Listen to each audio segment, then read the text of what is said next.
feels like a test that I fail, so depressed when I can't seem to get out. But something deep inside won't let me quit.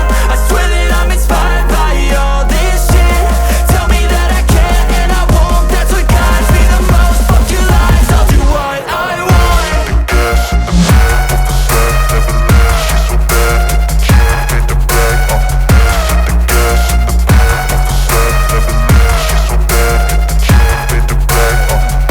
The gas in the middle of the set, never leave, she's so bad that the chick made the brag. The gas in the middle of the set, never leave, she's so bad that the chick made the brag.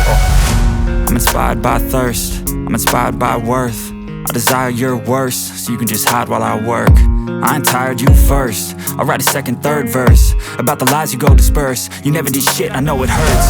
Something deep inside won't let